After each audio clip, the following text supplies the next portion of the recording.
హైదరాబాద్ లో మళ్లీ bird flu కలకలం రేపుతోంది. హైదరాబాద్ శివారు ప్రాంతాల్లో ఈ బర్డ్ ఫ్లూ కేసులు మళ్లీ కనుగొన్నారు.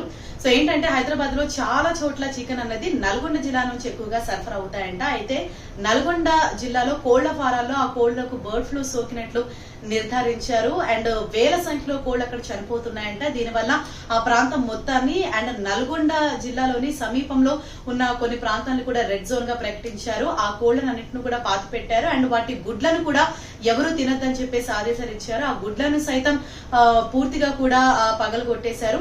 సో అక్కడి నుంచి హైదరాబాద్ లో చాలా ప్రాంతాలకు డిస్ట్రిబ్యూట్ అవుతూ ఉంటాయి కాబట్టి ప్రజలంతా కూడా చాలా అప్రమత్తంగా ఉండాలని అంటున్నారు. అండ్ మీరు తినొచ్చు చికెన్, కాకపోతే ఏంటంటే బాగా ఉడికించి తింటే ఎటువంటి ప్రమాదం లేదని చెప్తున్నారు. అండ్ మీకు బర్డ్ ఫ్లూ లక్షణాలు ఏ విధంగా ఉంటాయంటే జ్వరము, జలుబు, తలనొప్పి, కడుపు మంట, గొంతు మంట ఇటువంటి లక్షణాలు ఉంటే ఒకసారి తప్పనిసరిగా బర్డ్ ఫ్లూ టెస్ట్ చేయించుకోండి. అండ్ బాగా ఉడకబెట్టి తిన్నట్టయితే మీకు ఎటువంటి ప్రమాదం లేదు, సేఫ్ అనేసి చెప్తున్నారు.